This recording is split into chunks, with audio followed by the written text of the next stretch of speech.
Bonjour à tous. Commençons ensemble ces études sur la gnose. Alors ici, comme première conférence, nous allons parler en général qu'est-ce que c'est. Donc ça va être une introduction. Donc commençons. Le mot gnosis vient du grec qui signifie connaissance. Eh bien, ce n'est qu'une simple connaissance ou ça veut dire aussi sagesse.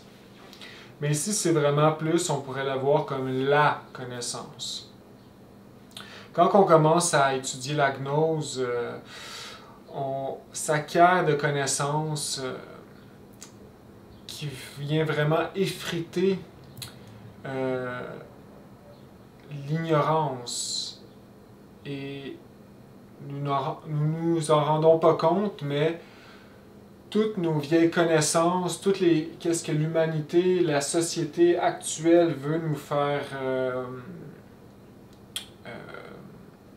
croire, c'est des mensonges, ou en grande partie beaucoup de mensonges ou très déformés. Donc, on pourrait dire c'est un produit de l'ignorance. Et cette connaissance, ou la connaissance, vient vraiment effriter cette ignorance et de ces cendres va naître quelque chose de nouveau. Nous l'espérons. Donc, ça a toujours existé, hein, si on parle ici de l'origine. Donc, l'origine de la gnose, certains pourront dire que ça vient justement de la Grèce ou de l'Égypte, etc. Mais l'origine est éternelle. En fait, la gnose, cette connaissance, a toujours été en communion avec la création, parce que c'est en lien avec le divin.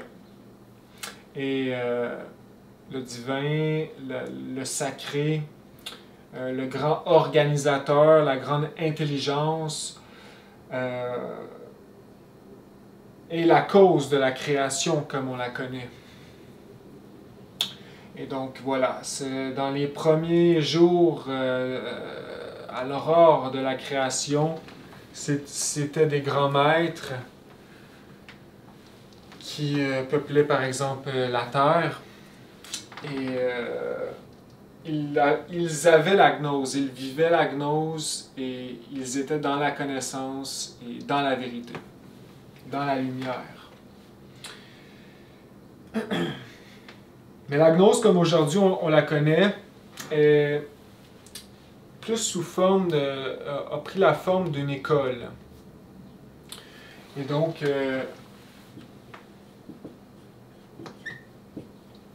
c'est une école de régénération.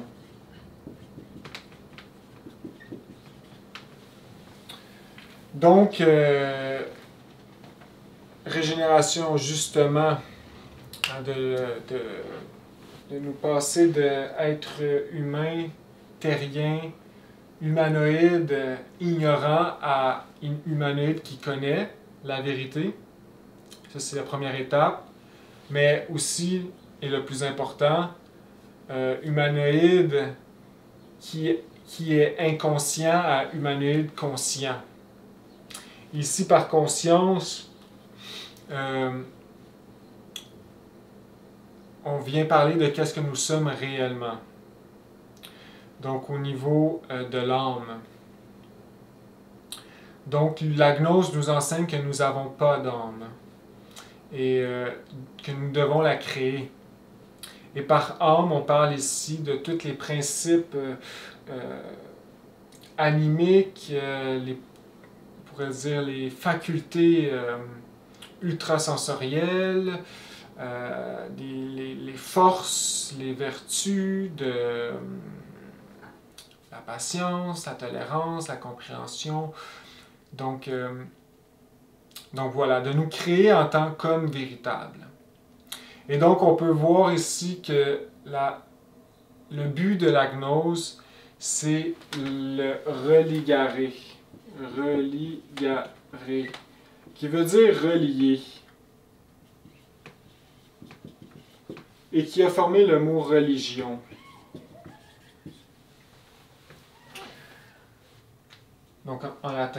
Et relié à quoi? Relié à Dieu.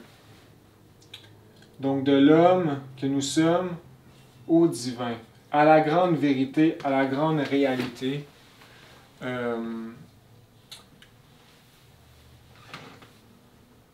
Etc. Alors, toutes les religions, ici par compréhension, on voit ici que toutes les religions, aujourd'hui on aime les séparer, mais la réalité c'est qu'ils viennent tous de la même source. Il n'existe pas plusieurs religions. C'est une création de l'inconscience de du terrien actuel au fil des années. Nous avons créé plusieurs religions et même aujourd'hui, on est rendu à un état de que les religions sont une prison, des prisons mentales et font beaucoup de tort à l'homme. Hein, c'est des sources de manipulation et d'abus, etc.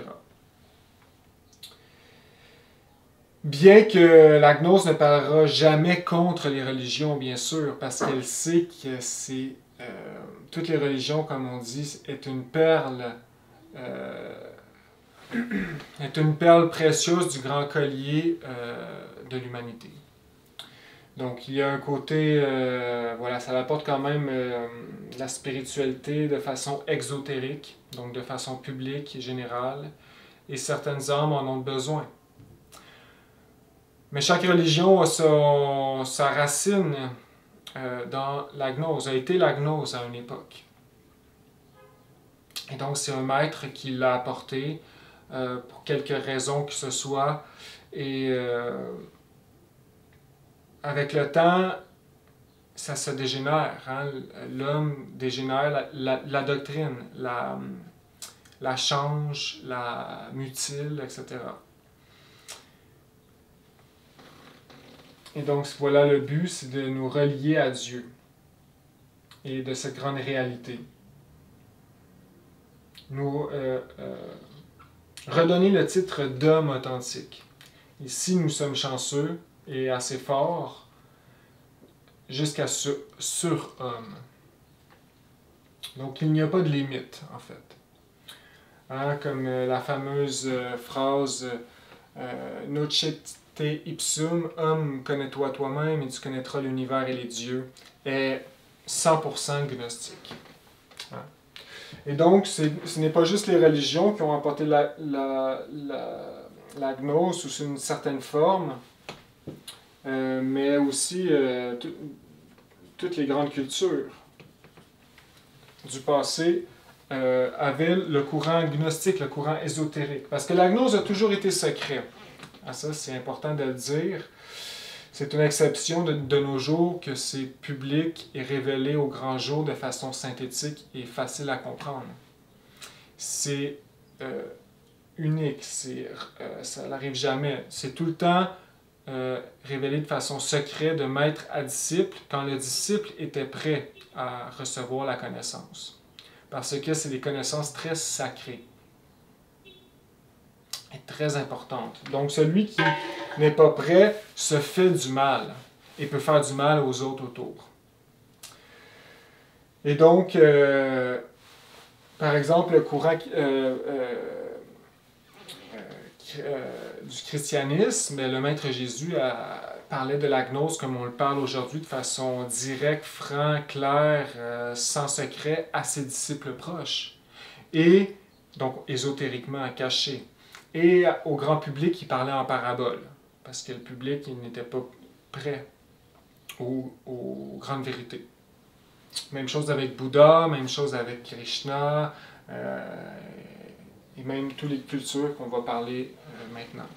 Donc voilà, quand c'est un maître qui l'apporte dans un moment X où que l'humanité en a le plus de besoin, eh bien c'est la Grande Loge Blanche qui envoie des mondes supérieurs, hein, le Théomégalogos, hein, le Père cosmique commun, hein, le grand recteur qui envoie à l'humanité comme grande miséricorde un avatar. Un avatar, c'est un maître, même plus haut qu'un maître, hein, un maître assez mature et assez entraîné pour réussir à, un, éveiller sa conscience grâce aux clés de la gnose, mais deux, remettre ces clés à l'humanité. Donc on appelle ça un avatar. Avatar, ça veut dire messager de Dieu. Et donc, celui qui a apporté la gnose de nos jours aujourd'hui, c'est un avatar. Le Maître Jésus, c'est un avatar. Bouddha, Krishna, Mahomet, Moïse, c'est un avatar. Il a apporté la gnose au moment précis où l'humanité en avait le plus de besoin. Sinon, l'humanité serait tombée dans la dégénération totale. Et donc, ceux qui... Parce que la Loge Blanche, hein, tout ce groupe de maîtres surveille l'humanité et la guide. Bref. Mais donc, c'est ça. Les religions, c'est plutôt des avatars qui ont apporté la doctrine sous une certaine forme, bien sûr, aussi. Hein? Et c'est ces formes particulières que le maître parlait qui est en fait propice à la compréhension de la psychologie de l'époque des gens. De l'époque. Hein? Parce qu'à chaque époque, les psychologies sont complètement différentes. Et normalement, c'est toujours caché, secret. Donc voilà, mais c'est ça, les cultures comme l'Égypte antique, chaque grande civilisation qui a peuplé la Terre a eu un âge d'or, argent, cuivre et fer et s'est vu disparaître. Mais à l'époque or, c'était la gnose. Argent, il y avait la gnose encore. Cuivre, ça commençait à diminuer. Et fer, c'est la dégénération d'une civilisation. Et donc l'Égypte, l'âge d'or, c'était gnostique. Le taoïsme, la Chine antique, et voilà, l'hindouisme, Mésopotamie, beaucoup les grandes cultures en Amérique, les Aztèques, Mayas, c'est vraiment des cultures qu'on appelle serpentines, hein, ou des cultures qui avaient les grands secrets. Et par exemple, en Égypte, pour être un pharaon, il fallait avoir éveillé 80% de sa conscience. Donc, il fallait se dominer soi-même pour réussir à dominer la foule. Ce n'étaient pas des gens qui... C'était presque des dieux. C'était d'une théosophie. Et aujourd'hui, bien sûr, on nous fait croire que c'était l'esclavage, etc.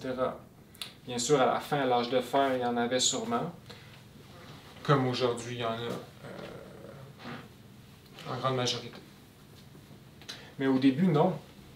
C'était des âges de lumière. Et les pharaons apprenaient la gnose, hein? Bien sûr, avant d'être pharaon. Il existait des écoles de mystères, puis celui qui voulait les mystères, qui était assoiffé de sagesse et de lumière, pouvait se rendre et cogner aux portes. Et les portes étaient ouvertes pour eux. C'est juste qu'il fallait qu'ils soient testés, mis à l'épreuve, et souvent ils pouvaient perdre leur vie. Parce que c'est tellement sacré comme connaissance que voilà, il faut mettre le disciple à l'épreuve. Hein? C'est pas pour n'importe qui. Ça a toujours été pour une élite aussi. Hein? Par exemple, en Grèce, les écoles de Pythagore, Socrate, encore il y avait le côté ésotérique et le côté exotérique. Et donc, on comprend l'importance ici. Hein? Donc, on peut le prouver, c'est ici par l'archéologie, l'anthropologie. Par exemple, dans l'archéologie, on voit les mêmes symboles qui véhiculent à travers les sculptures, l'art, de toutes les civilisations du monde qui entourent la Terre. Par exemple, les mêmes symboles, par exemple, du serpent en Amérique, en Égypte, en Asie, et même au Moyen-Âge, les alchimistes, francs-maçons, les Rose-Croix, etc., les Templiers. Donc, ils ont tous véhiculé les mêmes symboles. Et on est capable de prouver aussi par exemple, l'étymologie des mots. Hein, et voilà, toutes ces similitudes viennent prouver que qu'ils étaient vraiment avancés et intelligents. En plus de nous prouver qu'il y avait des technologies supérieures à nous. Donc, voilà. Donc, en fait, la vérité, c'est que l'humanité a toujours été dans une grande bataille entre le bien et le mal, la lumière et les ténèbres, et la gnose a toujours été au centre de ce problème. Parce que la gnose, c'est la lumière. Et les ténèbres, c'est tout le reste. Donc aujourd'hui, pourquoi que la gnose est inconnue ou peu compris, c'est parce qu'on vit dans une époque de ténèbres. Puis les ténèbres, c'est pas extérieur, c'est intérieur. Hein? Homme, connais-toi toi-même et tu connaîtras l'univers et les dieux. Donc il faut rentrer à l'intérieur de soi pour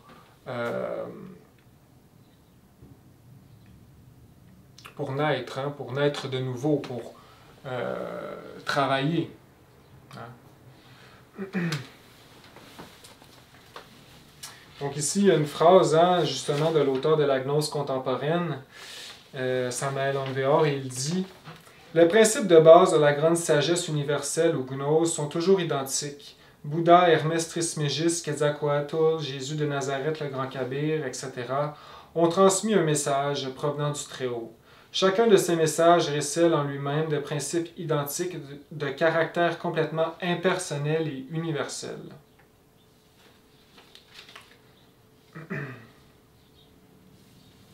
Et ici, en parlant de...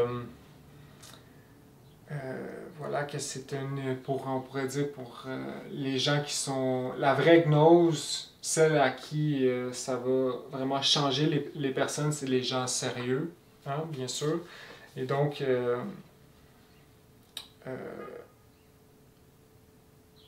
c'est difficile, hein, on peut comprendre ici. Puis Carl Gustav Jung a très bien interprété la gnose, car il était lui-même gnostique, sûrement dans ses vies passées, hein, parce qu'il y a une grande récurrence du côté psychologie. Il dit « Ce n'est pas en regardant la lumière qu'on devient lumineux, mais en plongeant dans son obscurité.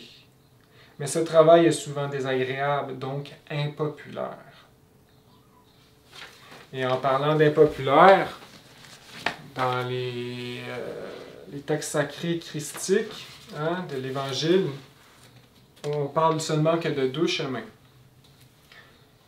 On dit ici, le chemin étroit de la réalisation de l'être et le chemin large qui conduit à l'abîme. Le premier, c'est le sentier de l'éveil spirituel, qui est étroit, difficile et rocailleux, raison pour laquelle peu de gens le prennent. Le second est spacieux et bien asphalté. Comme une autoroute, c'est le chemin large, le grand boulevard de la vie mondaine, avec ses multiples activités et divertissements. C'est le chemin qu'empruntent la plupart des habitants de ce monde. Donc la gnose est le chemin étroit, difficile et rocailleux.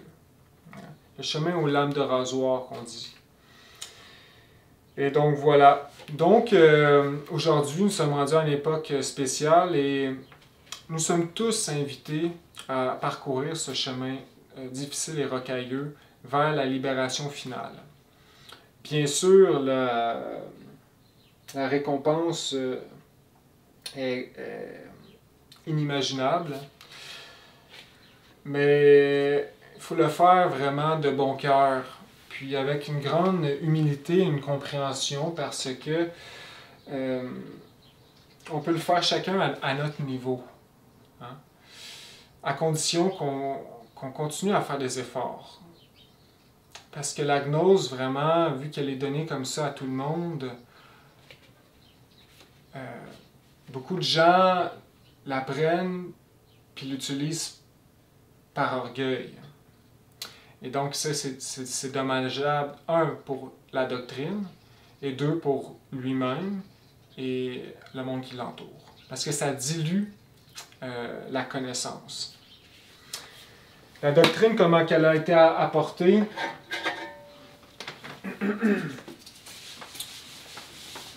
Elle a été apportée de façon complète et on va marquer le corps de doctrine. A été apportée de façon autonome et autosuffisante. Donc, elle est complète en elle-même. Et donc, on ne peut rien y rajouter, on ne peut rien en enlever. Elle est, en plus d'être complète, elle est dans un langage simple et compréhensif.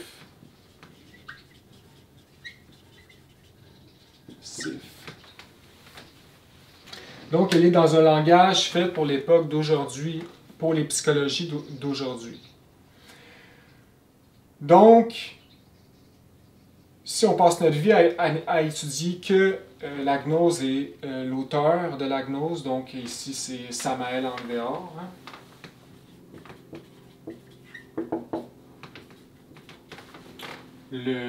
L'avatar du Verseau de notre époque.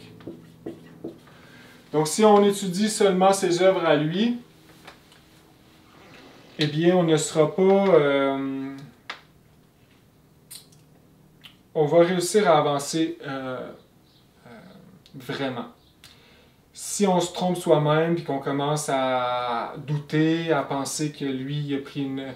C'est pas un vrai maître, qui a pris les connaissances d'ailleurs, puis là, on commence à prendre seulement des bouts de la doctrine pour la raccommoder à d'autres. Et là, on mutile la gnose, puis on est perdu.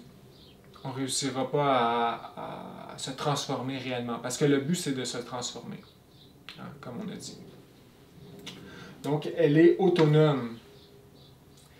Et je dis ça parce que à notre époque, le pseudo-ésotérisme, pseudo-occultisme, connaissance sur l'ésotérisme et les milliers d'auteurs d'une autre époque abondent voilà, comme la mauvaise herbe.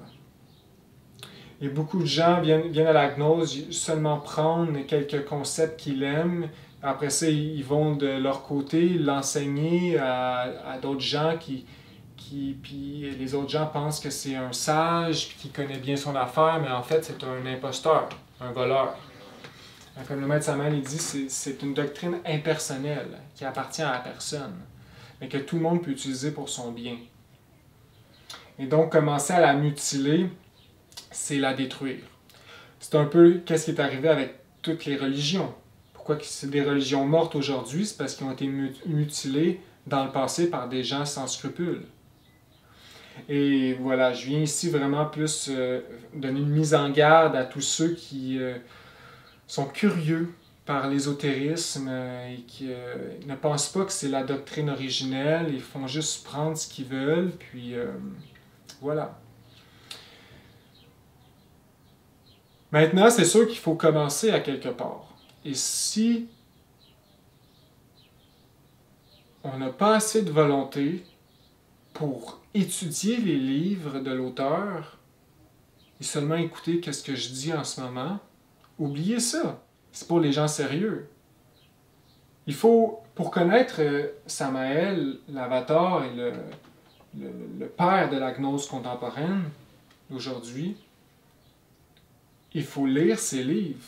Il faut apprivoiser son langage. Puis il faut lire ses livres parce que c'est lui qui donne la doctrine. C'est très important. Si on lit pas, puis on fait juste... Si on lit pas, on va juste juger. Hein? Puis si on juge, c'est qu'on n'est pas sérieux. Donc voilà, c'est une mise en garde. Ici, il faut garder la doctrine unie, fort, il ne faut pas la mutiler, parce qu'il faut qu'elle dure dans le temps. Parce que ça, c'est un baume pour les gens qui cherchent la lumière, pour les gens qui cherchent la vérité. Et c'est très important. Et donc, vous pouvez penser, ah ben, comment qu'une personne qui, anodin, ordinaire, parle avec un petit vidéo sur YouTube, d'une connaissance aussi sacrée et d'une sagesse aussi profonde?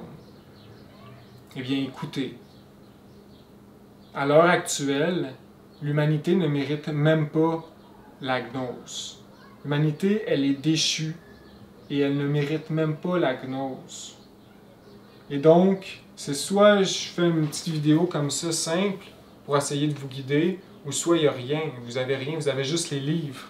Et les livres du Maître Samael, bien qu'ils soient d'une profondeur insondable, ils sont quand même durs à comprendre si on n'a pas quelqu'un pour un peu la vulgariser, hein, la pré-mâcher. Bien que, qu'est-ce que je dis, je ne suis pas un maître ou quelqu'un d'éveillé ou rien de tout ça, je suis juste quelqu'un qui aime la doctrine, qui l'a étudiée, qui la connaît bien, qui a envie de la partager, tout simplement. Puis si ça l'aide, sinon, tant pis. Mais c'est ça, tout ça pour dire que, voilà, on est rendu à la fin, puis avoir la gnose, on la mérite même pas, puis on l'a pareil. Fait que c'est sûr que vous ne trouverez pas beaucoup de vidéos vraiment professionnelles d'un maître qui parle de la gnose. Voilà. Vous allez trouver une personne comme moi, banale, qui dit du mieux qu'il peut. Hein. Mais c'est ça qu'on a. Parce que c'est ça, comme je dis, juste lire les livres, c'est bien que ça soit d'une grande sagesse, c'est comme une pierre brute. Hein? On peut faire des erreurs. Hein? Le Maître Samael a eu comme mission d'apporter les clés, la base. Maintenant, c'est dur de faire le travail vraiment avec... C'est trop gros comme travail. Il nous faut pour la comprendre, il nous faut tout le temps, à chaque jour, la relire, puis peut-être, comme ici, je la vulgarise de peut-être un peu différemment, etc. Donc, voilà. C'est pour vous aider à comprendre, en fait, que je fais ces vidéos-là, pour vous apporter des compréhensions différentes, surtout des liens. Je laisse des liens partout qui vont à des sites que j'aime, puis voilà. Donc, mais de la façon dont je parle ici, c'est vraiment Samael, c'est l'avatar du Verseau. C'est lui qui a apporté la gnose d'aujourd'hui. Puis qu'est-ce que j'enseigne, ça vient de lui. Je fais le plus gros de mes efforts, c'est de rester authentique à la doctrine.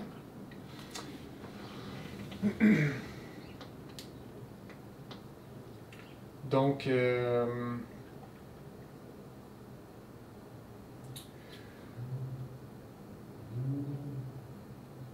normalement, on pourrait dire aussi, en revenant dans les cultures, normalement, la gnose est toujours véhiculée sur 4 piliers. Et c'est le pilier de l'art, la science, la mystique ou la religion, et la psychologie ou la philosophie. Et donc, ces 4 piliers-là, il faut qu'ils soient ensemble. Hein? Il faut qu'ils soient reliés pour que la connaissance véhicule bien. Et donc, on utilise l'art pour enseigner à l'aide de symboles, aussi pour élever le centre émotionnel, etc. La psychologie, philosophie, ben ça c'est vraiment pour nous aider, c'est comme un peu le bouddhisme ou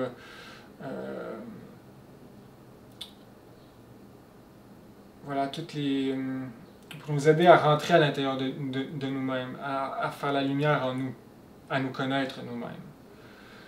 Et c'est la partie la plus importante parce que les ténèbres sont tellement profondes aujourd'hui à l'intérieur de nous que c'est facile de mal interpréter cette doctrine. Donc c'est un point important. La science, bien sûr, parce que la science détachée de Dieu n'est pas la science véritable.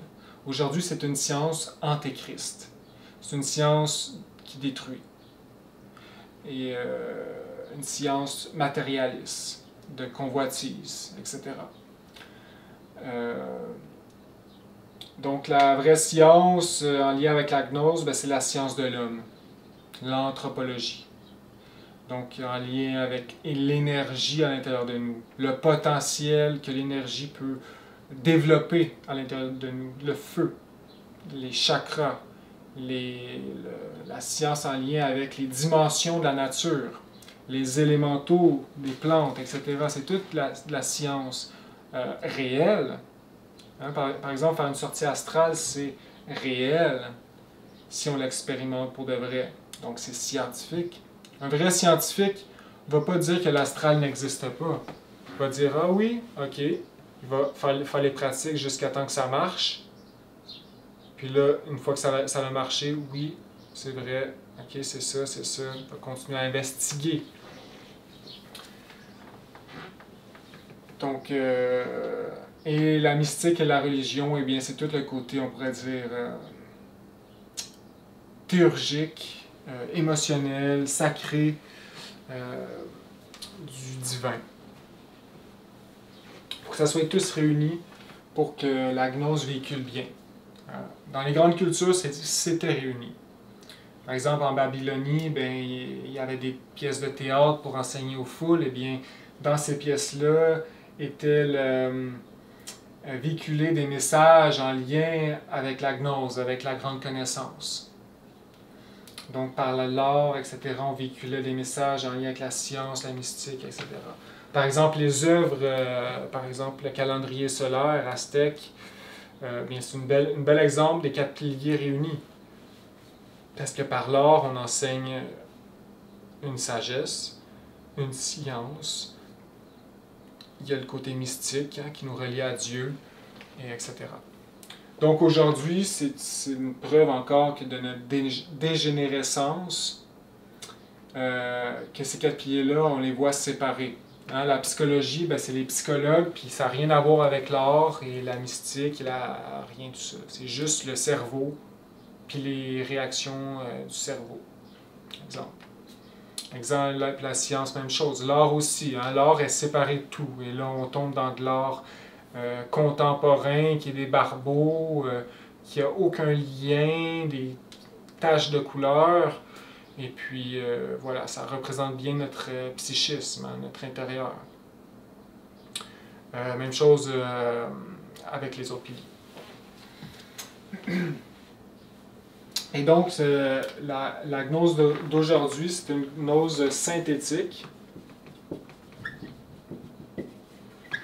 Donc, le maître Samael n'est pas venu créer une nouvelle gnose. En fait, ben oui, il est venu créer une nouvelle gnose, mais la façon qu'il l'a faite, c'est de façon synthétique. Pour une raison. Parce qu'on est rendu dans les temps de la fin. Et il ne reste plus de temps. Donc, tout est révélé au grand jour public, comme ça, à n'importe qui. Je peux aller dans la rue puis crier le grand secret, le grand arcane. Puis je me ferai pas, j'aurai pas de karma. Ben, je vais sûrement avoir du karma parce qu'il y a tout le temps une responsabilité avec les mots, surtout quand on parle de gnose.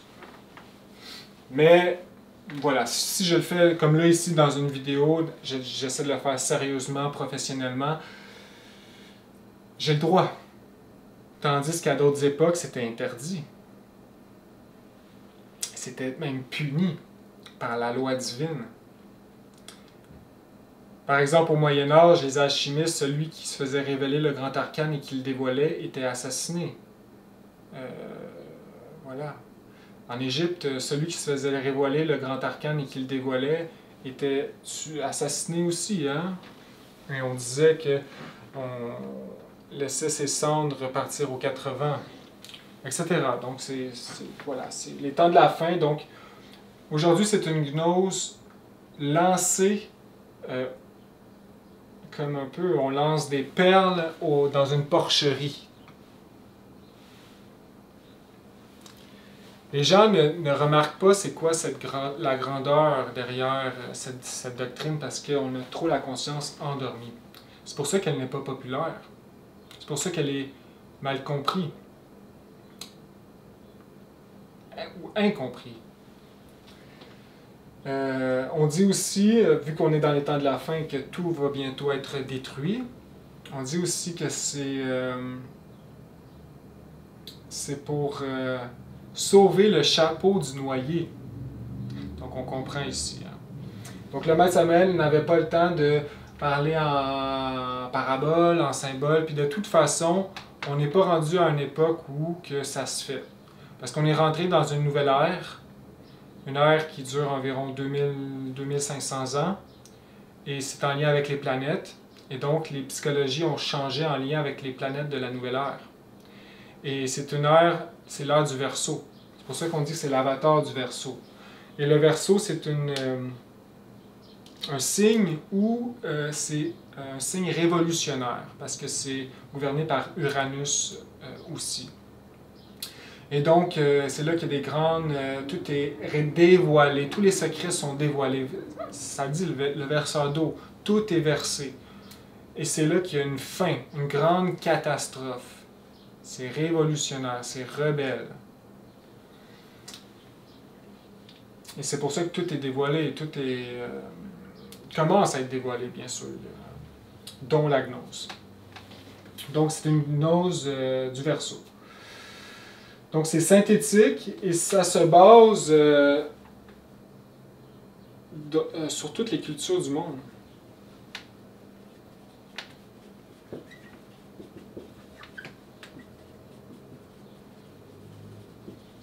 Donc, le maître Samael prouve sa doctrine en se basant sur toutes les cultures du monde, que ce soit du christianisme, du bouddhisme, du taoïsme, etc. Si on étudie la gnose du maître Samael, on étudie toutes les religions du monde. En plus de toute la vérité derrière la psychologie, les sociétés, voilà. En fait, on étudie tout parce que la gnose, ça appartient à tout. Même les extraterrestres. Donc voilà, c'est assez incroyable quand on y pense. La façon que c'est dit, En plus, le maître Samael, c'est un logos planétaire. Donc c'est le 5e archange donc de la 5e planète qui est Mars. Et donc c'est le dieu de la guerre. Hein? Samael, en hébreu, c'est le dieu de la guerre. Donc ces divins-là ont toujours eu un nom dans chaque culture. Donc Samael, par exemple, à Rome, c'est Érès, le dieu de la guerre. En Grèce, c'est Érès. Romain, c'est Mars. Je pense nordique, c'est Odin. Donc voilà, il y a toujours eu un nom différent, bien que ça soit le même être. Et ce grand être a fait, parce que chaque être, on pourrait dire, je devance dans les enseignements, mais nous avons tout un être qui est notre Dieu intérieur profond. Et chaque être a son âme humaine, et donc qui doit faire sortir des enfers. Et c'est Onweor, son âme humaine, et il a fusionné à Samael. Donc ici, tout ça pour dire, nous allons en reparler, bien sûr, de tout cet enseignement. Mais c'est pour dire que Samael Onweor, comme on le voit par exemple dans des vidéos ou dans des photos, l'homme qu'on voit, le corps physique, eh bien l'âme à l'intérieur était complètement christifiée, complètement réalisée et connectée à son esprit qui est Samael, le logos planétaire. Il ne faisait qu'un, les deux, l'âme humaine et l'âme divine, et le Père. Donc voilà. Donc ici, ça se base sur toutes les cultures. Et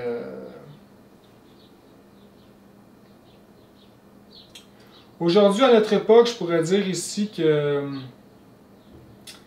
il y a plusieurs mouvements qui essaient de véhiculer la gnose, les bons mouvements, les bonnes associations à travers le monde, parce que lui, le maître, il est venu, bien sûr, donner la gnose, la doctrine par ses livres, mais aussi s'est fait donner comme ordre de créer une association, une école, qui va être le véhicule de cet enseignement, où les gens vont pouvoir se regrouper. pour l'étudier et le pratiquer.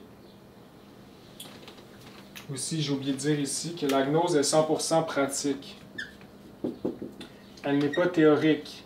En premier, on l'apprend, mais après ça, il faut la mettre en pratique. Parce que ce n'est pas, comme on dit, de la pseudo-ésotérisme. Hein? Ce n'est pas pour les pas sérieux. C'est sérieux. On va revenir aux associations. Là. Je vais juste terminer avec ceci parce que c'est important. C'est là qu'on voit ici que c'est un vrai Dieu vivant qui nous a apporté cette doctrine parce qu'il n'y a rien... c'est pas comme copier d'un auteur à l'autre. Tout ce qu'il apporte, bien que ce soit existant ou d'autres auteurs en ont déjà peut-être parlé d'une certaine façon, lui, il le rapporte, mais de façon vraie. Et qu'est-ce qui prouve ça? C'est que à chaque fois qu'il apporte un concept ou une réalité, il donne les clés pratiques pour aller l'expérimenter nous-mêmes, hein, dans notre peau, à travers nous qui sommes la conscience. Il donne des pratiques. Et donc, si on ne fait pas de pratique, on ne réussira jamais à expérimenter c'est quoi Dieu de façon réelle, parce que ça s'expérimente. Dieu, c'est quelque chose qui s'expérimente, hein, qui se vit. Par exemple, il parle de la clairvoyance. Ok, vous pouvez voir les dimensions invisibles, vous pouvez voir l'élémental d'une plante. Puis là, il donne une pratique, un mantra. Et puis celui qui le fait sérieusement développe la clairvoyance et voit l'élémental, lui parle, une conversation avec. Ça passe de croyance à réalité, à vérité. C'est ça qui démarque. La gnose, c'est vrai, puis tout le pseudo-ésotérisme qui abonde dans le monde comme la mauvaise herbe, c'est faux.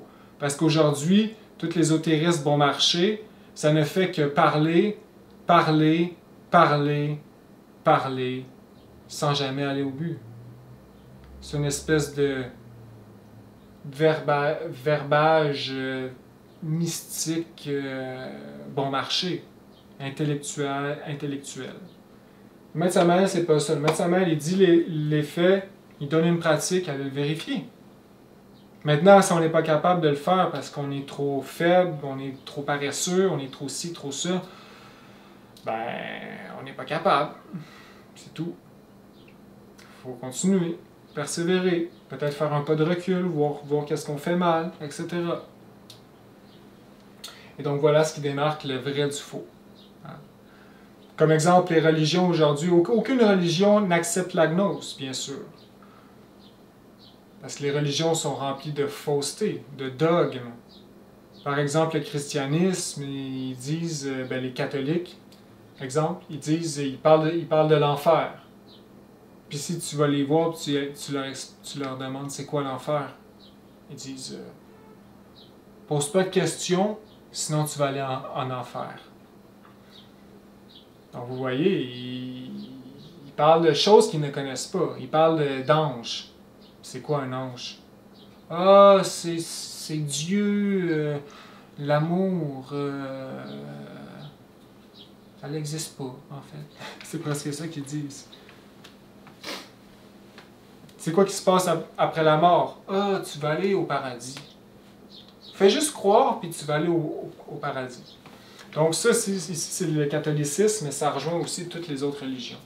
Bien qu'il y en a qui sont plus mieux que d'autres. Déjà, le bouddhisme, c'est déjà un peu plus pratique, parce que la méditation est réellement la base de tout travail spirituel. Tout se fait à la base de la méditation, hein, parce que le mental est réellement un entrave, le mental dégénéré d'aujourd'hui. Bref, voilà, c'est 100% pratique. Donc, pour revenir ici au sujet des associations, il a créé l'association maîtresse quand il était sur Terre. Ensuite, il est parti car voilà, l'humanité n'avait pas plus de dharma que ça. Et tout de suite après, la gnose s'est vue séparée parce que à l'intérieur de nous, l'inconscience les ténèbres s'appellent l'anti-Dieu. Et l'anti-Dieu veut pas, l'anti-lumière veut pas de la gnose. Et donc, les propres gnostiques qui n'étaient pas sérieux, qui comprenaient mal, etc., s'est vu devenir chef de certaines écoles, qui se sont séparés, qui ont fait des schismes, etc. Donc, tout de suite, quand il est parti, sa gnose, qui était le chef et le maître, la seule et unique, qui l'a fait au Mexique, en passant, s'est vu séparer tout de suite. Et il y a eu des conflits partout. Et donc, jusqu'à aujourd'hui, 60 ans plus tard, certaines personnes, grandes âmes, ont réussi, par exemple, à la garder forte, la garder vraie, et d'autres ont réussi à la diluer. Et donc, il y a des associations diluées, il y a des associations vraies. Bien sûr, il n'y a pas beaucoup d'associations vraies, puis beaucoup diluées. Hein? Parce que la gnose, on a tellement de défauts psychologiques que ça a créé des mythomanes. Hein? Beaucoup de gens, des malades, des gens qui devraient aller à l'asile, ont pris la gnose, puis ont juste fait du mal autour d'eux. Hein? Se sont crus des mythomanes, hein? La réincarnation de Jésus-Christ, etc. Parce qu'ils ont eu une expérience astrale, là, ils se sont crus des divins. Mais c'est faux. Hein? C'est fait pour les humbles. L'humilité est une vertu de base, comme la patience, etc. La chasteté. Et donc, moi ici, qui parle de cette doctrine, bien sûr, je veux que vous la compreniez bien. Hein? C'est mon but ultime de ces vidéos. Et donc, le meilleur conseil que je peux vous donner, c'est d'aller étudier dans une association saine. Et il y en existe. Maintenant, il y en existe des petites, des grosses, etc. Comme je dis, hein, c'est varié. Et il y en a à éviter. Bon, ceux qui sont à éviter, je ne vais pas en parler pour pas dénigrer, hein, c'est pas le but. Puis aussi, peut-être que dans une association qui est diluée, il y a quelques gens sérieux qui sont bien là, etc. Donc, peu importe, je ne parlerai pas en mal de ça. La seule chose que je vais dire, c'est que je vous conseille d'aller dans une association en particulier qui est mondiale, qui s'appelle l'AGEAC. Pour moi, l'AGEAC, c'est l'association qui est le mieux, personnellement. Et voilà. Tout simplement. Si vous voulez vraiment l'apprendre, si vous voulez vraiment éveiller votre conscience, vous allez vous rendre à cette association-là. Leur cours, c'est graduel. Ça s'étudie en 2 ans, en plus avec toutes les pratiques qu'ils vont donner. C'est structuré. C'est pas dilué comme les autres. Toutes les associations qui viennent mélanger des doctrines de partout, là, ça marche pas. Toutes les associations qui, en 6 mois, ils donnent toute la doctrine, et puis là, tu deviens missionnaire, puis tu t'en vas, c'est pas assez 6 mois. Il manque d'informations. Beaucoup d'associations manquent beaucoup d'informations parce que c'est tellement dur le chemin que ça prend les détails. Et la GEAC est une bonne association pour une raison, à cause de son fondateur. Le fondateur de la GEAC, il s'appelle Oscar Uzcategui. Et personnellement, il m'a beaucoup aidé parce que j'ai investigué sur lui. Et c'est facile à dire quand on investigue, par exemple, sur une personne que lui, aujourd'hui, il a réussi à éveiller la conscience. Il est dans un processus encore, mais très haut. Et dans l'histoire, ben, c'est un étudiant, bien sûr, missionnaire de l'époque du Maître Samael. Donc aujourd'hui, il est rendu assez âgé. Mais néanmoins, c'est lui qui garde la GEAC fort et qui l'oriente comme il faut. Donc c'est pour ça que la GEAC est aussi fort. Et je pourrais dire en même temps que moi, personnellement, c'est le seul maître gnostique contemporain de la gnose contemporaine que je reconnais comme maître, comme le titre de maître. Toutes les autres, je ne les reconnais pas. Bien qu'il y en a beaucoup qui se disent maîtres, on entend beaucoup de noms ici. ici et là, mais je ne les reconnais pas. Bien sûr, j'ai pas investigué davantage, mais moi qui aime beaucoup cette doctrine, quand je sens que un appel, c'est parce que c'est intéressant, ça m'intéresse. Et quand que je fais l'investigation, puis que ça me nourrit, ben c'est parce que j'aime ça, puis je continue. Fait que là, c'est ça qui s'est passé avec Oscar. C'est que j'ai commencé avec un de ses livres, puis je me suis dit, OK, c'est vraiment bon, là, il est vraiment bon. J'ai continué. Puis un jour, j'ai lu un de ses livres qui s'appelle Vers l'infinitude, qui est son autobiographie. Puis là, je fais, ah ouais, ça fait du sens, là, c'est un maître. Vous écoutiez, allez écouter par exemple ses vidéos sur leur site et on le voit par son verbe. Un maître ne sera jamais en habit blanc, spirituel, à parler de choses vagues. Un maître, on le reconnaît par deux choses. Un, son verbe, précis, avec une grande responsabilité des mots, une culture profonde, connaît tout presque, et ses œuvres. Et donc Oscar, ses œuvres, ben, c'est facile à voir, il a créé une armée. C'est le bras droit un peu du maître à sa mère. Hein. Eh bien, c'est ça. Donc, c'est le meilleur conseil que je peux vous donner. Sinon, ben, j'essaie de faire des petites vidéos qui vous guident par-ci et là. Et voilà. Et je donne des liens partout. Hein. Donc, donc, terminons par les livres. On va expliquer un peu les livres du maître.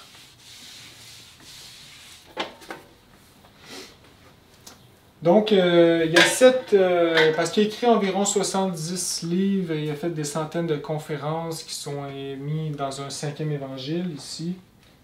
C'est la version AGEAC, hein, qui est vraiment la meilleure, sans vouloir...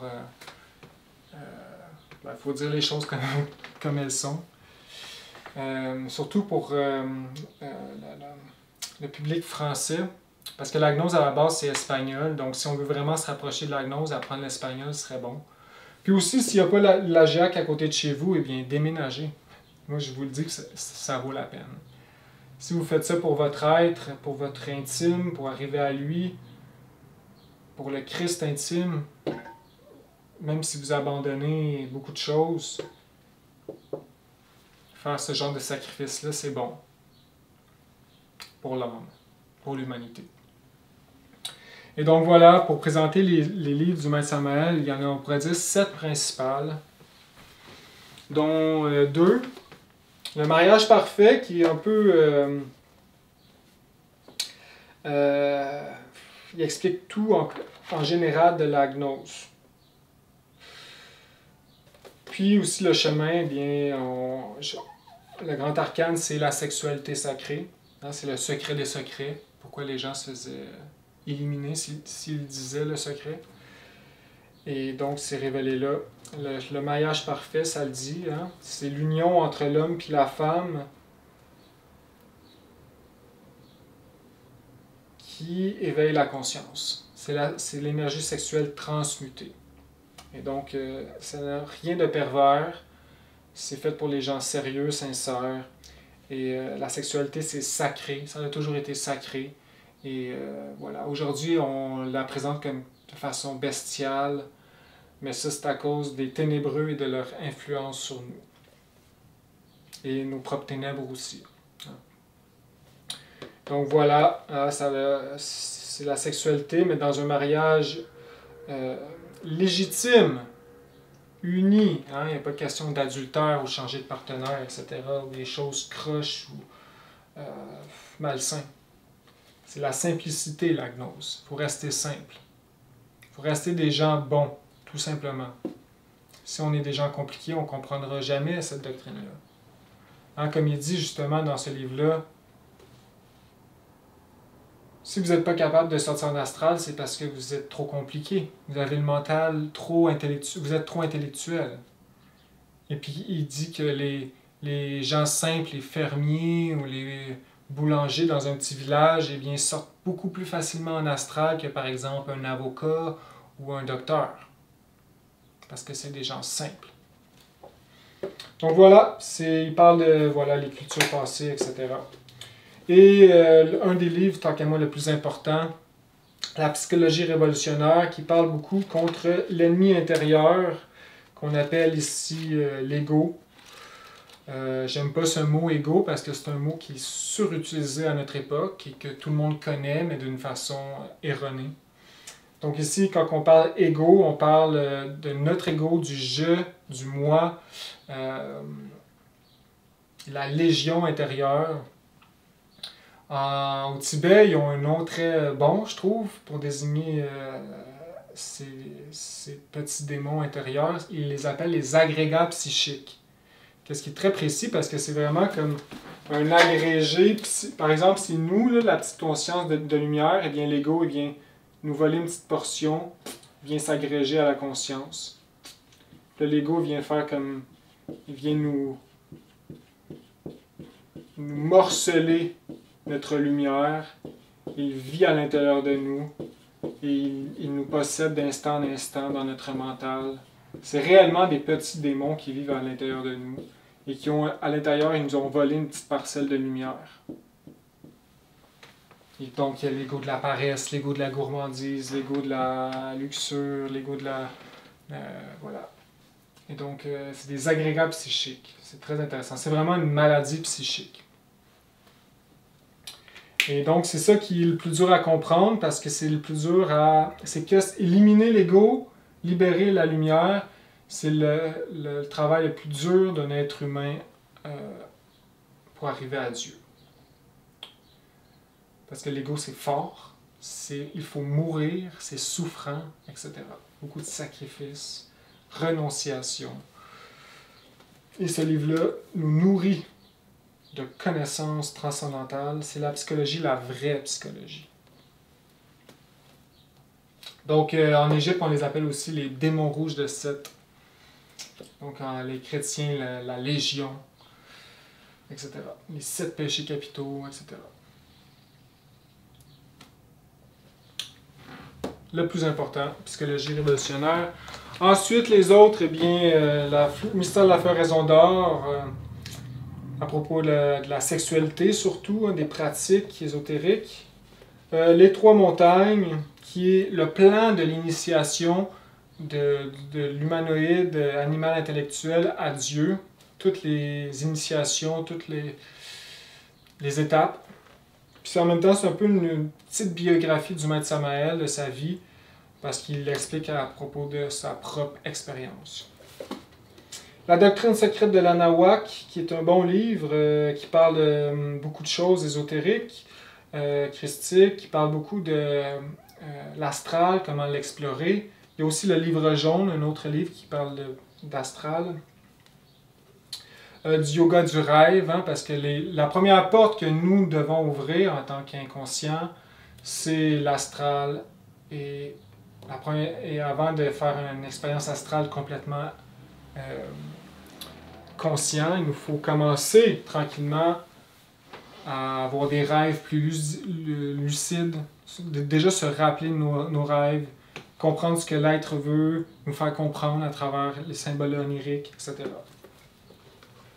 Aussi, c'est sur la culture américaine. L'enfer, le diable et le karma, un autre livre plutôt psychologique qui parle c'est quoi l'enfer, c'est où, c'est quoi le diable, etc. Le karma et beaucoup de lois de la nature qu'il nous faut comprendre. La Grande Rébellion, qui est un bon livre, un peu comme la psychologie révolutionnaire, qui parle de plutôt la psychologie actuelle, l'humanité actuelle, qui met les bases sur qu'est-ce qu'elle est. Parce que nous autres, on ne la voit pas comme elle est. On la voit comme un peu, elle nous présente. On parle de l'Antéchrist, etc. Donc voilà les 7 livres principaux. Je pourrais en rajouter 2. Donc ici, j'ai parlé du livre jaune un peu, mais aussi 2 importants. Logos, Mantra et Théurgie. Un livre parce qu'il faut bien connaître l'ennemi, hein, parce qu'on est en guerre. On est en guerre contre les ténébreux. Et le maître Samael est venu former l'armée du salut mondial. Donc tous ceux qui sont dans la gnose sérieusement font partie de l'armée. Hein. Même si vous êtes tout seul au fin fond d'un village perdu. Si vous êtes sérieux, vous travaillez sur vous-même, vous êtes connecté au Maître Samael et lui connecté à Dieu, au Christ, au Maître Jésus, etc. Donc, ça parle de la magie noire beaucoup. Ben, beaucoup. En général, tous ces livres, c'est assez homogène, mais ils ont plus une caractéristique spécifique. Donc ici, il y a comment différencier la magie noire, la magie blanche, il y a des pratiques, puis il y a beaucoup de mantras et des pratiques pour éveiller la conscience. Éducation fondamentale, un bon livre vraiment que j'adore parce que ça vient montrer toutes les fautes de notre éducation. En fait, ça vient nous éduquer sur des sujets très simples et importants de bien saisir. Ça vient nous apporter des réflexions profondes qui vont nous aider à justement détruire l'ego. Il parle par exemple de l'imitation, l'autorité, la discipline, l'ambition, le mental, etc. Donc c'est vraiment un livre très profond. On peut le relire, puis on ne va jamais le comprendre de la même façon. 2 livres coup de cœur un peu que personnellement j'adore. La Révolution de Bell, qui est un de ses premiers livres. Il parle du travail qu'il a fait dans les mondes internes, il a enfermé des démons, il a nettoyé la planète Terre de l'histoire de Belzébuth, qui a sorti des enfers. Il parle des races passées. Et La Transformation radicale, qui est un livre écrit par un disciple qui est venu chez lui et qui s'est fait enseigner de lui, qui a écrit un livre sur ses enseignements. C'est très bien écrit et des sujets profonds et des exercices tibétains pour se rajeunir et transmuter l'énergie sexuelle. Beaucoup d'anthropologie aussi.